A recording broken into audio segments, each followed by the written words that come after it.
இந்த ஜாமக்கோல் பிரசன்னம் மூலியமா ஒருத்தவங்களுக்கு நோய் இருக்கு, தீரா நோய் இருக்கு, கடன் இருக்கு. இந்த விஷயங்களுக்கெல்லாம் தீர்வு குடுக்க முடியுமா? கண்டிப்பா, கண்டிப்பா. இப்ப நோய்க்கான பிரசனத்துல உதயம் வந்து அடுத்த 6ஆம் அதிவை தொடப்போகுது அப்டின்னா, அது நோய வந்து அதிகரிக்க செய்ய போதுன்னு அர்த்தம். அதே 9ஆம் அதிவை போய் தொடுறாரு அப்டின்னா, அது நோய் தீரப்போதுன்னு சொல்லுது.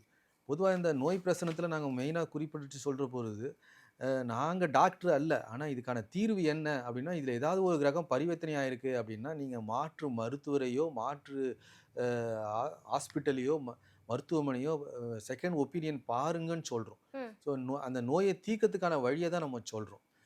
தாராளமா சொல்லலாம். அதே நேரத்தில பொதுவா வந்து பராசர ஜோதிட விதிகள்ல குரு பகவான் வந்து நல்லது செய்யக்கூடியவர். ஆனா நோய் பிரசனத்தில நோய் சார்ட்ல பிரசனத்தில பார்த்தீங்கன்னா, குரு பகவான் கெடுதல் தான். ஏன்னா, குரு பார்வை விருத்தியாகும்ன்னு சொல்றோம். அப்போ குரு பகவான் 6, 8, 12 பார்வை பார்க்குறாரு அப்படின்னா, தன்னுடைய 5, 7, 9ஆம் இடங்கள பார்க்கும்பொழுது அது 6, 8, 12ஆ இருந்ததுன்னா, அந்த நோய் அதிகமாக போகுது. 6ஆம் இடம்ன்றது நோய். 8ஆம் இடம்ன்றது அறுவை சிகிச்சை. அவரு 12ஆம் இடத்தையும் பார்க்குறாருன்னா, இந்த நோய் முத்தி அறுவை சிகிச்சை நடந்து, அவரு மோட்சத்துக்கு போறான்னு சொல்லுது. அப்ப இந்த பிரசன்னத்தில நோய்க்கான மருத்துவத்தில, மருத்துவ ஜோதிடத்தில குரு கெடுதல தான் செய்றாரு. ஆனா பராசரர்ல குரு நல்லது செய்றாரு. அதே மாரி பராசரர்ல ராகு, கேது நல்லது செய்யறது இல்ல. கெடுதல் தான் செய்யுது.